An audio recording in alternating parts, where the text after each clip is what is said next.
Mary Stauffer was planning for her family to leave the United States to travel to the Philippines on a Baptist mission in 5 days. So she loaded her 8-year-old daughter Beth into the car and went to the hair salon so the girl could get a haircut before they set off on their journey. She had no reason to believe anybody would be watching her as she carried out her errands, but someone was. He had been watching her for years, and once he learned she was leaving the country, he was desperate to not be without her. He was in love with her, and as far as he knew, she was in love with him. They had been in love since he was in the 9th grade, 15 years earlier. He didn't want to lose her, so as Mary and Beth exited the salon, he suddenly appeared and forced them into their car at gunpoint. What Mary thought was a typical trip to the hair salon would turn into 53 days as the subject of an erotic fantasy. This is Monsters.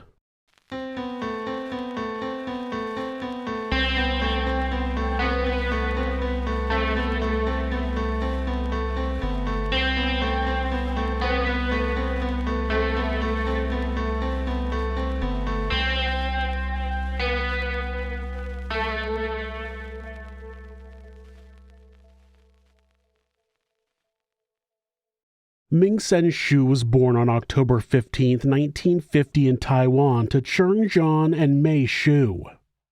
Chern John, who went by Jim, was a forestry researcher who had designed the system still used today to monitor forest resources. He had written a number of research articles and taught the subject, which was why the University of Minnesota reached out to him in 1957 to become the head of the forestry department. Mei was also a teacher and was hired by the university as a mathematician. Shortly after moving to the States, Jim and Mei had 2 more sons, Charles and Ron. Their newly acquired American dream was shattered 2 years after arriving in the States when Jim was diagnosed with cancer. He died a few years later when Ming was 11 years old.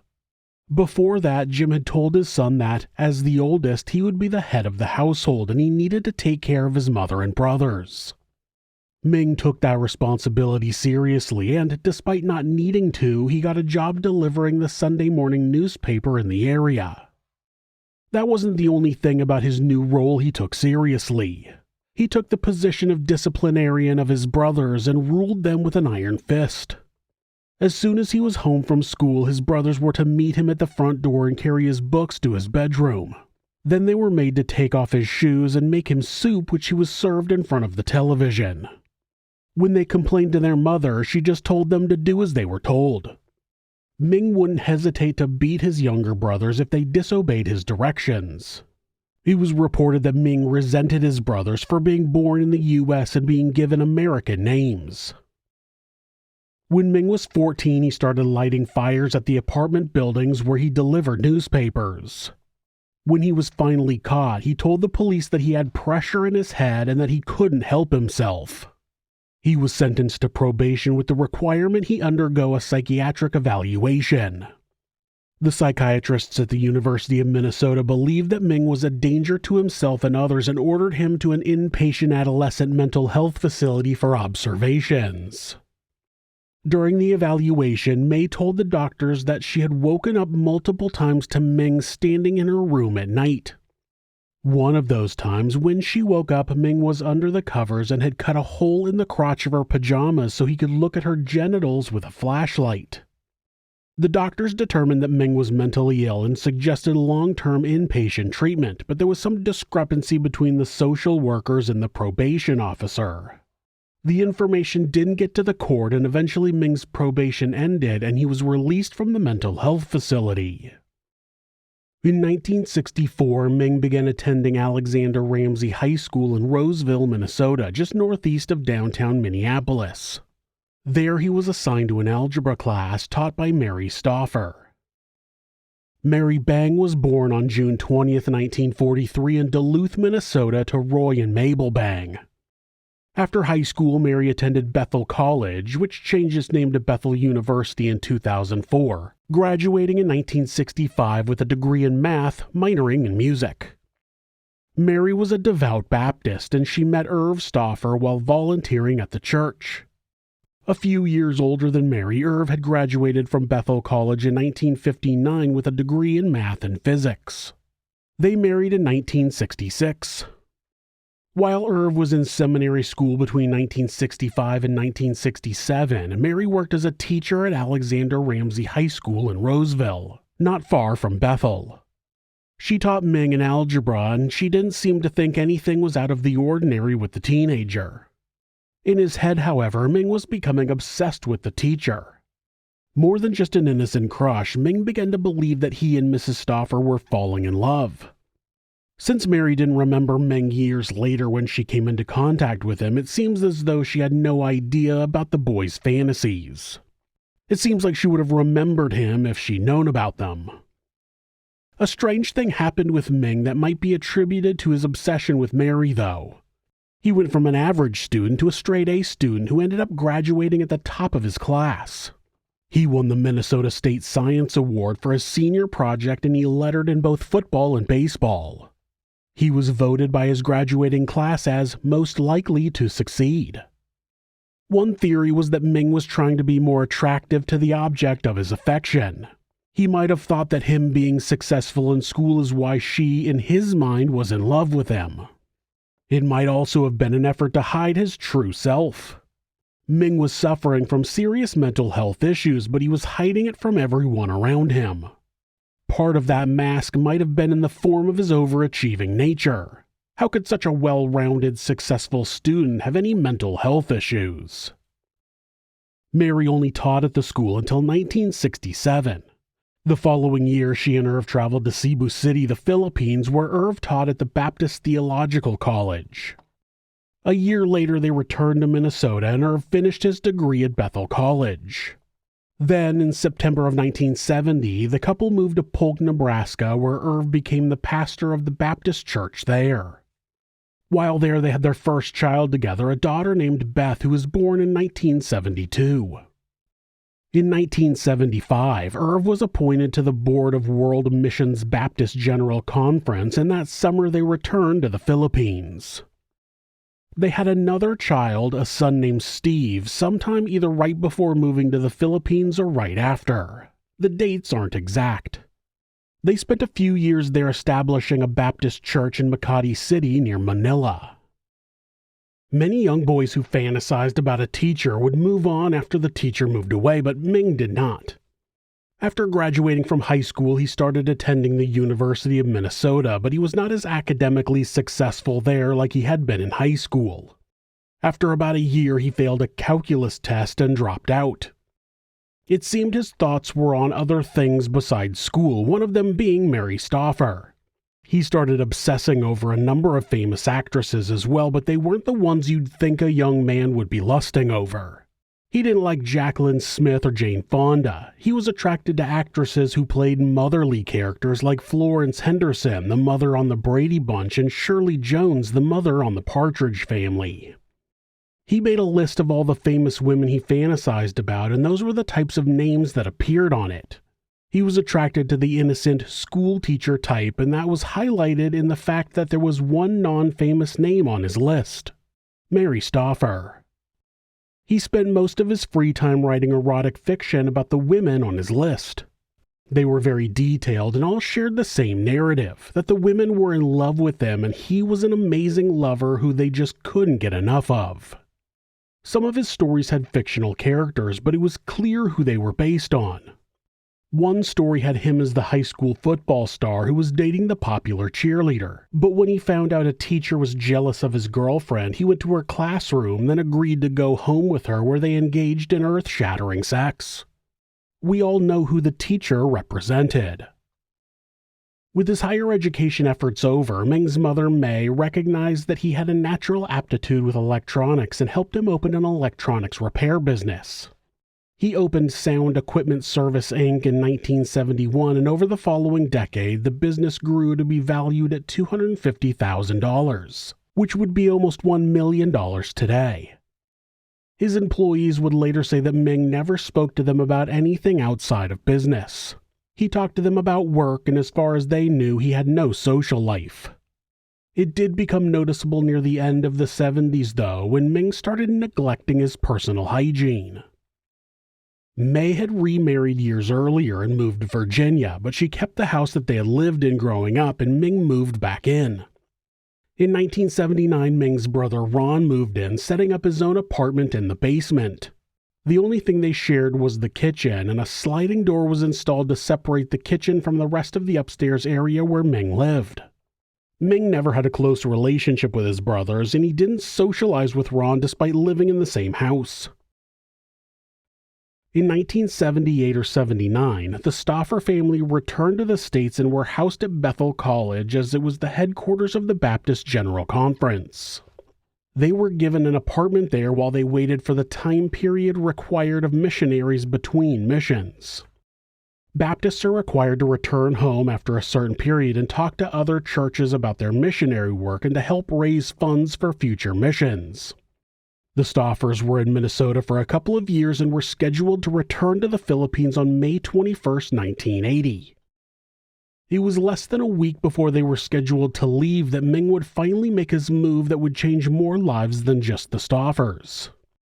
At some point, Ming learned that Mary had moved back to Minnesota and found out where she was living. His employees never heard about his social life because he spent all of his free time either following Mary around or writing erotic fantasies about her, not something he wanted other people to know about. He had tried to confront Mary in 1972, but when he looked up the address for Irv Stauffer, he ended up with Irv Sr., where Mary's husband was Irv Jr. He broke into their house, and when he realized his mistake, he demanded they tell him where Mary lived. They told him she was out of the country on a mission, and he untied them, threatened them if they called the police, and left. It seems as though they broke that promise, and they also told Mary about the incident, but they didn't seem to be concerned that a stranger was demanding to know where she was. In 1979, Ming took his first life when he killed a burglar at his business. He had become frustrated with his shop being repeatedly broken into, so he decided to sleep at the business. He was woken up by two people ransacking the shop, and he shot both of them. One died immediately, and the other survived his wound, eventually being convicted of burglary. Ming was not charged with any crime, as the shooting was determined to have been justified. About a week before the Stauffers were scheduled to return to the Philippines, someone tried to break into their apartment twice. We know now that it was Ming. He had used a blowtorch to burn the wooden exterior handle of the sliding door, and a few days later he stood on a patio chair and bent back the corner of a window screen. The Stauffers reported the attempts to the police, but there wasn't much they could do.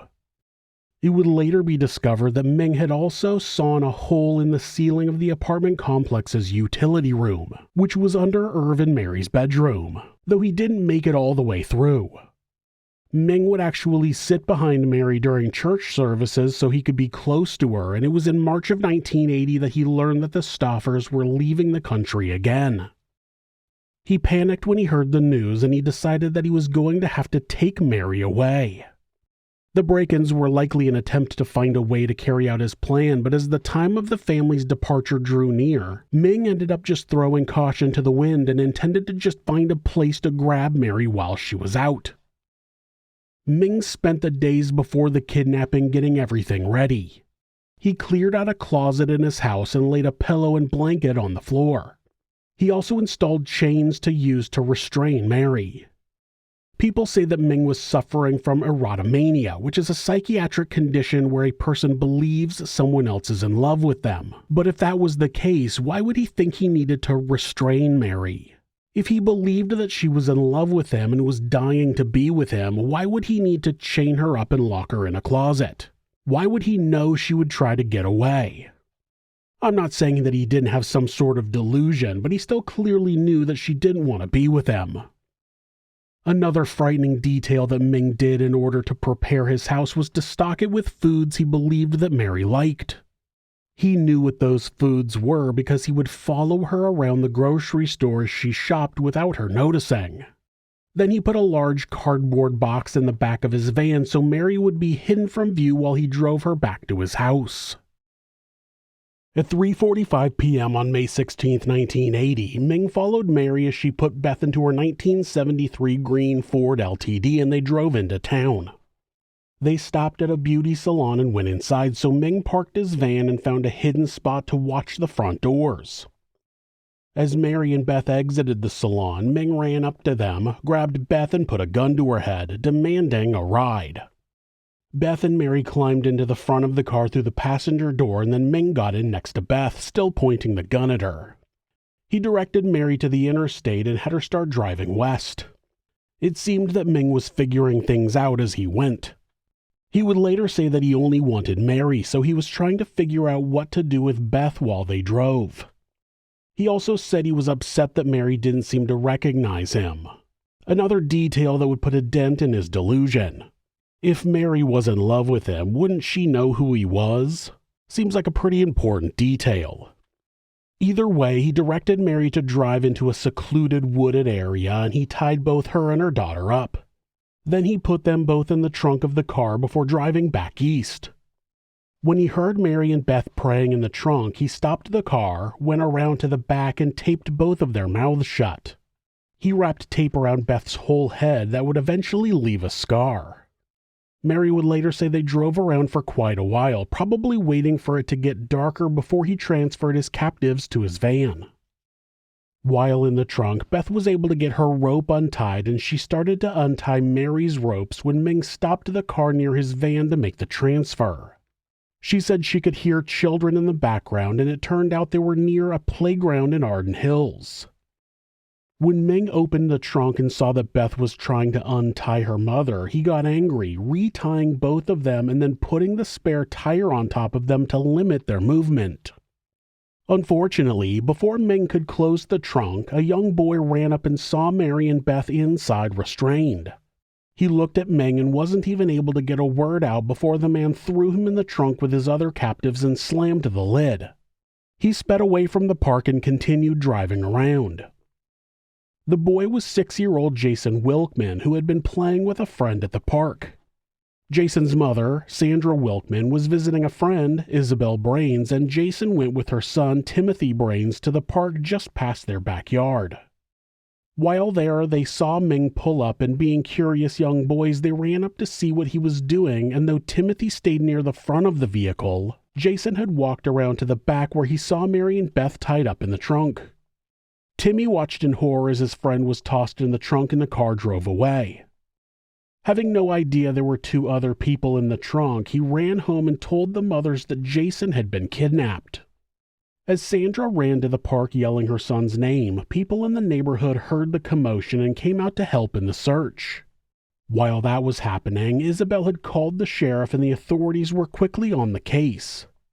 Timmy was able to tell them that the vehicle was a green sedan with a sanded spot on the driver's door and that the man had darker skin. The area was searched again and the Wilkmans called everybody they knew, but none of that would help. Jason had been snatched up by a stranger who had no connection to the family. Ming's plan had gone off the rails and he was panicking. He now had 2 additional captives that he didn't intend to have. He raced out of the area in case anybody had seen his car. He would later say that he never noticed Timmy, but he wasn't sure if anyone else had seen him. As he continued north, he eventually realized that nobody seemed to be after him, so he pulled into the Carlos Avery Game Farm, a 23,000-acre, 9,300-hectare wildlife management area about 30 minutes north of Arden Hills. He found an area of dense woods away from the main road and stopped the car. Ming took Jason out of the trunk and beat him to death with a metal rod. He left him in the woods and drove the car out of the area with Mary and Beth still in the trunk. It was about 9:45 p.m. when the car stopped again, this time in a secluded area closer to Ming's van. The kidnapper and now murderer walked past the park that was still crawling with officers, got in his van and drove to where he had left the car. Mary later said that she thought he might have abandoned them, but she eventually heard footsteps and the trunk flew open. Ming blindfolded both of the captives and led them to his van where he put them in the cardboard box in the back. He drove to his house and parked the van in the back of the property. Then he led both of his victims into the house one by one, starting with Beth. He led them to the door of the closet, removed the blindfold, pushed them inside, and shut the door. When Mary hesitated, Ming said, quote, "Just get in the closet, Mary." That was the first time Mary realized that her captor knew her name. When she turned and asked him who he was and how he knew her, Ming pushed her in the closet and locked the door. Earlier that evening, as police were searching for Jason, Irv was wondering where Mary and Beth were. They had gone to get Beth's hair cut hours ago and should have been home by then. He called friends and family and nobody had seen them. He even called the salon and was told that Mary and Beth had left at about 4:30 p.m. At 7:30, Irv called the sheriff's department to report his wife and daughter missing, but since they were already busy looking for Jason, they put Irv's report on the back burner. They didn't think they needed to prioritize a husband reporting his wife was a few hours late. They suggested that the woman had taken her daughter out shopping and lost track of time. As much as Irv tried to convey the importance of his call and that something was wrong, he was told that his report did not meet the criteria for police action. Irv waited 2 hours and called back after stores had been closed, but the deputy on the phone didn't seem to care that his wife was missing. Then Irv mentioned the recent break-in attempts and that they might have been connected. When the deputy talked to a colleague about the situation, they brought up the fact that Jason's kidnapping wasn't far away and suggested they were also connected. With the realization that this case could be connected to the child abduction, deputies went to the Stauffer house to take a report. It was there they learned that Mary was in a Ford LTD with a light green body and a dark green top. It also had a sanded primer spot on the driver's side door. It perfectly matched the description of the vehicle that Jason's abductor was driving. The deputies took that information and informed their superiors that the two cases seemed to be connected, though they could find no relationship between the Stauffers and the Wilkmans. The morning after their abduction, Mary and Beth awoke in the dark closet. Ming brought them toast and juice and sat there, watching them eat. When they were finished, Ming blindfolded Mary and pulled her out of the closet. He laid her on the floor of the living room and tied her hands above her head, securing them to the leg of a couch. He set up a camera and then recorded himself questioning Mary for 3 hours. He was desperate for Mary to remember him, but no matter what he said, she had no clue who he was. Ming finally informed Mary that he had been a student in her math class 15 years earlier. Not only that, but he resented the fact that she had given him a B in the class. Mary still didn't remember him. How could she remember one student she had 15 years earlier? Though Ming had become obsessed with Mary, she didn't think anything more of him than him being any other student. Then Ming told Mary that the grades she had given him made him unable to get into college, and so he was drafted to the Vietnam War. Not only that, he had been captured in Vietnam and spent time as a prisoner of war. Obviously, none of that was true. That grade didn't affect his ability to go to college because, well, he attended the University of Minnesota, which he voluntarily dropped out of. Then he was never in the Vietnam War and had never served in the military. After trying his hardest to get Mary to remember him, and likely also that she was in love with him, Ming continued video recording as he violently raped her. After Mary complained that her arms hurt from being tied up for so long, Ming untied her and let her and Beth use the toilet before returning them to the closet. Later that same day, Ming brought Mary out of the closet for another prolonged rape. Then he told her that he would release her and Beth in a few days, in time for them to leave for the Philippines. Mary would eventually learn that Ming was lying. He would later say that he was going to punish her for not remembering him and then he was going to make her his wife. He was still figuring out what he would do with Beth. In the recording that Ming made, Mary remained extremely calm and level-headed. She continually tried to reason with her captor, and she never wavered when he continued to demand she loved him or that she would be with him willingly. She repeatedly declared her devotion to her husband and that she would only ever willingly be with him. The same thing followed the next day. Ming recorded himself sexually assaulting Mary for hours. When she asked why he was recording it, he told her he wanted to be able to re-watch it and use it as blackmail so she didn't go to the police. That day he made Mary write a letter to her husband explaining her disappearance. In the letter, she explained that she and Beth had left the salon and went to a quiet place to think and rest. She told him to continue with plans to leave the country on schedule and she would be there in time for their flight. When Irv received the letter, he already knew it wasn't the truth. Ming didn't realize that authorities had connected Mary's car to Jason's abduction and they knew Mary and Beth's disappearance was not voluntary. The day that Ming said he was going to release Mary and Beth came and went. Ming started off just heating up canned foods and giving it to his captives in the closet, but Mary said that Beth needed better food since she was growing and Ming complied. He started buying meat and vegetables and eventually he allowed Mary to cook their meals. She and Beth were chained together while Mary cooked and then the three of them would eat together. On June 20th, Ming brought home a cake and they celebrated Mary's birthday. They sang happy birthday and Mary blew out the candles. The celebration was a request of Beth's, one of the many things they did to continue to feel some amount of normalcy. Mary's biggest concern was to make this situation, that she had to continue to believe was temporary, as least traumatizing for Beth as she could. Mary later said that Ming never physically harmed Beth while he held them against their will. Mary was taken out of the closet almost every evening and raped before being put back in the closet. Mary behaved in a way that she said didn't rock the boat and caused Ming any additional aggravation directed at her, Beth, hoping for their release, but she knew there was a possibility that he wasn't going to release them. She filed away information hoping something would present the opportunity for escape. She also gathered as much information she could that would ensure their kidnapper would be caught if they did escape. She knew his name and she knew he drove a black van. She also found a dry cleaning tag in the closet on the first night they were in there, and she memorized the address on it before destroying the tag so Ming wouldn't realize his mistake. She also had Beth memorize the address in case Ming let her go but kept Mary. Mary tried not to rock the boat during regular daily activities, but she refused to participate in her own sexual assault, which seems reasonable to us sane people, but Ming couldn't understand why she wasn't participating. Now, he referred to it as sex when he talked to her, which I don't agree with. That said, he believed they were having sex with each other, and he complained that her not participating was making it hard for him to finish.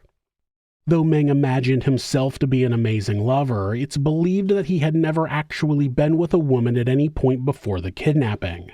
He blamed his inadequacies on Mary and told her to, quote, just move a bit. To which Mary responded that she could not actively participate in any sexual activity with anyone other than her husband, and she made it clear that what he was doing was rape. Ming ended up threatening to suffocate Beth in front of her if she didn't act like she wanted to have sex with him. He opened the closet door and placed a plastic dry cleaning bag over Beth and tucked it underneath her. He told Mary she had 4 to 5 minutes, and eventually Mary gave in and kissed Ming on the lips. Ming removed the bag from over the girl.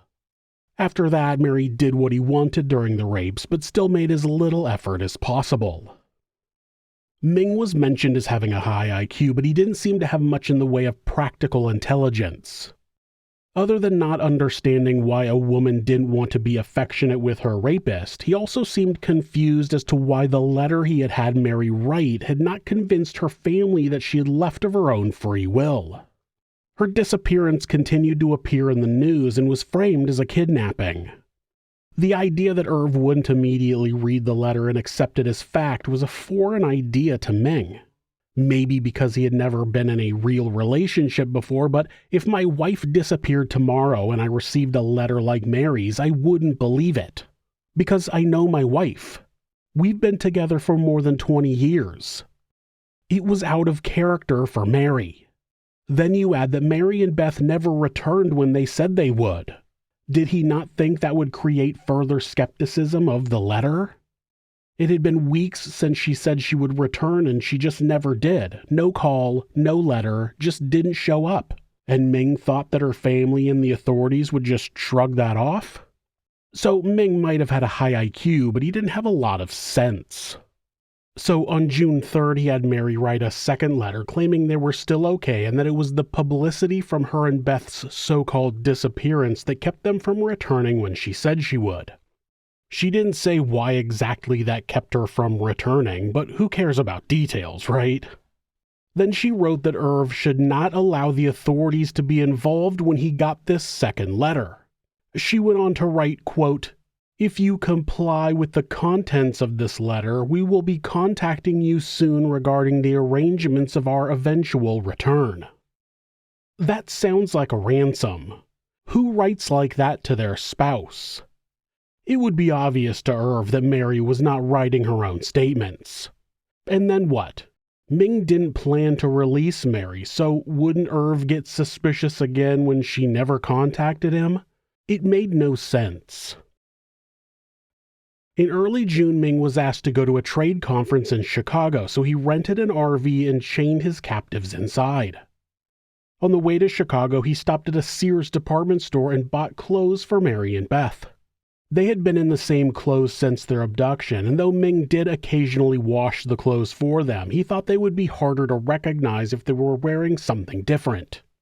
He purchased the clothes with traveler's checks that Mary had in her purse that were meant for their trip to the Philippines. In Chicago, Ming parked the RV at the outer edge of the parking lot, removed the inside handle to the door, and taped the curtains closed. Mary and Beth were chained up, and Ming had run the cable under the stove around the gas line. He told Mary that if she pulled on the cable, it would break the line and they would die from the gas. Mary didn't take any chances while they were in Chicago. While there, Ming let Mary use a payphone to call the World Missions office and find out if Irv had moved. They were meant to move out of their apartment since they were leaving for the Philippines, but she didn't know if that had happened. When a man answered, she asked for Reverend Stauffer's contact information, claiming to be a family friend. At the same time, a car full of people pulled up and started yelling at Ming to move the RV because it was blocking an alley. While Ming was distracted by them, Mary said she whispered into the phone, quote, "Paul, it's me, Mary." But it seemed to have been too quiet for him to have heard.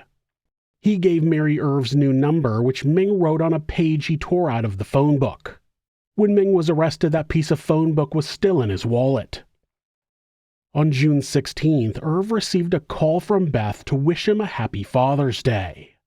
Irv asked if they were okay, and she told him they were. He asked when they were coming home, and she said she didn't know. Then she had to get off the phone. Hello, Irv speaking. Hello, Dad? Yes, Bessie. Are you okay? Yeah. Is Mommy okay? Yes. That's good. Oh, Daddy, yes? Happy Father's Day. Oh, thank you so much, sweetie. You're fine, Dad. Oh, I'm so glad. We can't talk anymore. When can you come home? I don't know. Can I talk? Talk to me, okay, Dad? Can I talk to him? No. Okay, you call again. See you soon. Okay. Bye. Bye-bye, sweetie. On July 2nd, Ming's brother Ron left to study in Taiwan for a year. Without anyone occupying the basement, Ming eased into the delusion that he, Mary, and Beth were a family. He moved Mary and Beth into a bedroom and used the chains and cables from the RV to connect them to the door hinge on the closet door. When Ming was at work, Mary and Beth had some freedom to move around the room, and the cable was long enough that they could use the bathroom.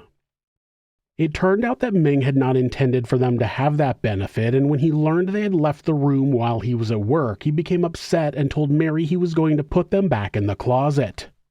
Mary said she didn't know she wasn't supposed to leave the room and begged him not to put them in the closet. Instead, he wrapped the cable around the clothes rod so they had less slack. On June 7th, Ming had told Mary that he was going to need to move out of the house, so he had arranged to rent the RV for a year, and they would be moving into it.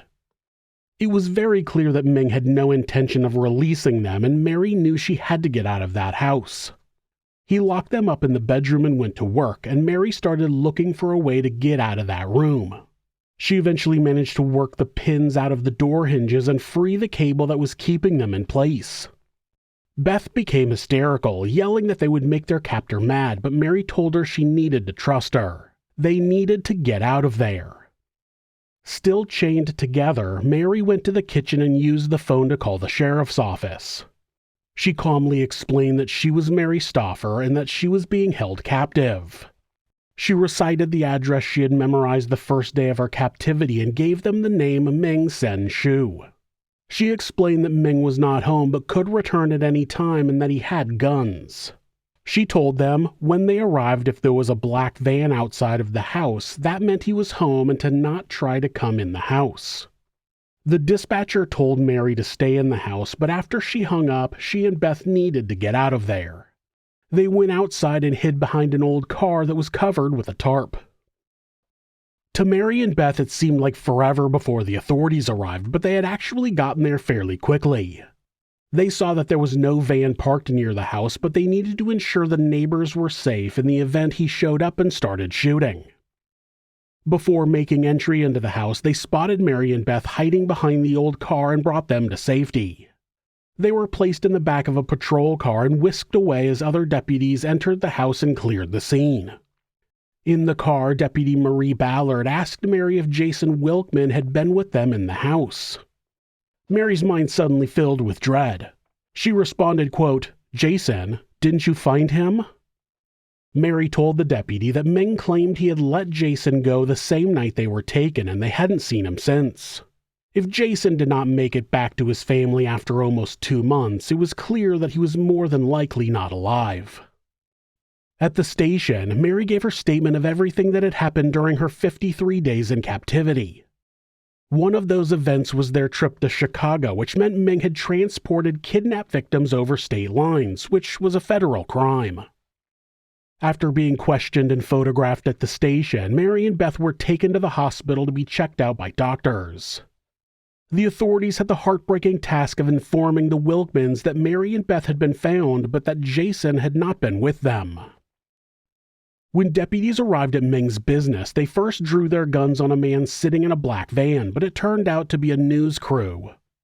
They told the crew to move out of the area, and they found Ming's van matching the license plate parked nearby. They called in the Minneapolis police and the FBI, who all arrived and went into the business. There was an employee talking to a customer, and when they showed him identification, he directed them to the shop in the basement. Down the stairs, an FBI agent called out Ming's name, and he turned to see a number of law enforcement officers all pointing guns at him. He surrendered without resistance. When Ming's employees were questioned, they described him as being a loner who never talked about his personal life. They had never heard the name Mary Stauffer, but they did say he seemed to be in a better mood over the previous few months. The FBI didn't wait until Ming was at the station to question him. They wanted to know where Jason was, but Ming simply said he didn't know who that was and refused to answer any other questions. Once in an interrogation room, Ming continued to remain silent about the whereabouts of Jason.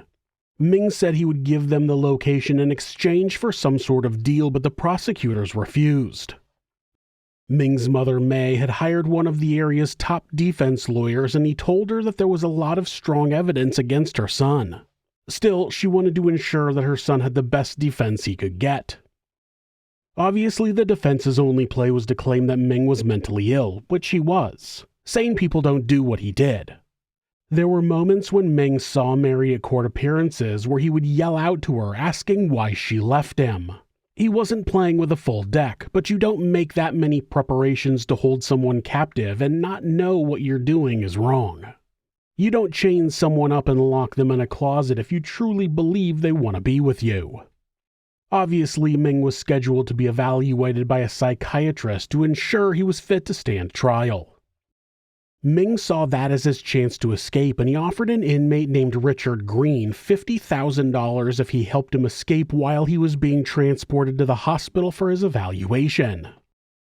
Richard agreed to help him, but he told him he didn't own a car, so Ming wrote him a check for $1,000. Richard was only in jail on a misdemeanor charge, and when he was released, he cashed the check and bought himself a car. Then he tried to move on with his life.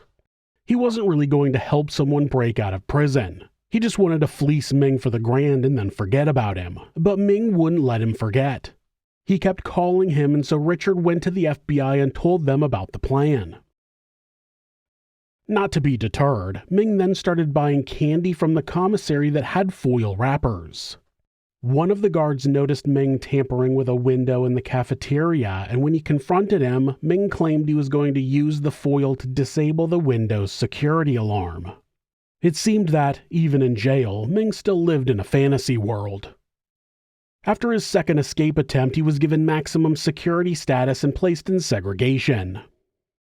Ming underwent 2 separate trials. The first was for the federal charges of kidnapping as well as the rape charges. When the trial started on September 9, 1980, Jason Wilson's body had still not been located. Many people in the area believed that Ming's lawyer knew where Jason was, and he received death threats during the trial. Ming pleaded not guilty by reason of insanity, and his lawyer said that the case was so bizarre he thought he had a decent chance with the jury. Well, he was wrong. After seeing the recordings that Ming had made, minus the rapes, and hearing the testimony of Mary and Beth, the jury deliberated for a little less than 8 hours before returning a guilty verdict.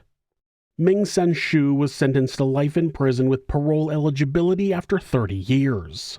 But that was not the end of Ming's time in court, and Ming would not stay out of trouble before that started.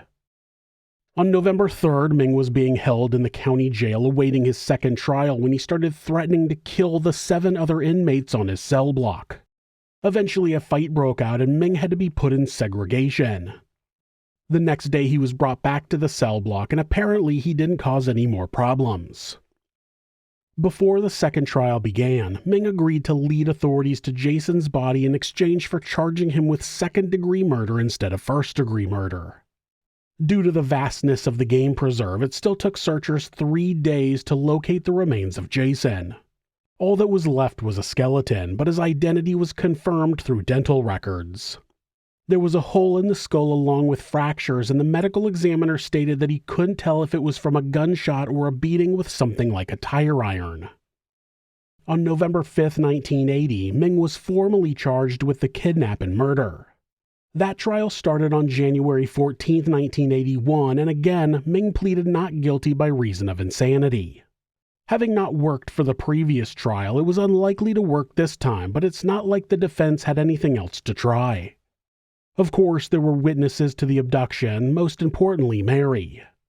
She took the stand to testify against Ming, and she told the jury that she had never heard a gunshot in the time after Ming had taken Jason out of the trunk. In the middle of Mary's testimony, Ming let out a blood-curdling scream, jumped over the table, and rushed towards Mary. He had managed to get a hold of a knife and grabbed Mary, pressing the knife against her throat, and proclaimed, quote, "I just want to be with her one more time." Then he threatened to kill her if anyone approached them. Deputies and FBI agents ignored him and rushed to Mary's aid, grabbing Ming but not before he was able to slash her face. She was rushed to the hospital and received 62 stitches. Ming went catatonic and 5 deputies ended up carrying him out of the courtroom. This may not come as a surprise, but attacking a witness on the stand doesn't really help your defense, and the jury found him guilty. Ming Sen Shiue was sentenced to 40 years in prison to be served concurrently with his previous sentence. Ming became eligible for parole in July of 2010, but was denied. On September 28, 2010, the district judge ruled that Ming could be held indefinitely as a dangerous sexual predator even if he were granted parole. Ming appealed the decision but was denied, which is partially because he threatened to kill Mary if he was ever released during the trial. And since that decision, Ming's parole has also continued to be denied. Ming has never sought sex offender treatment while in prison, and based on his attempts to escape and his attack on Mary in court, he's clearly a dangerous monster who should never be amongst society. Thanks for watching This Is Monsters. New episodes are uploaded twice a week on Mondays and Thursdays. There are occasional bonus episodes covering unsolved cases and criminal history. If you have a suggestion for a case you think I should cover, leave it in the comments.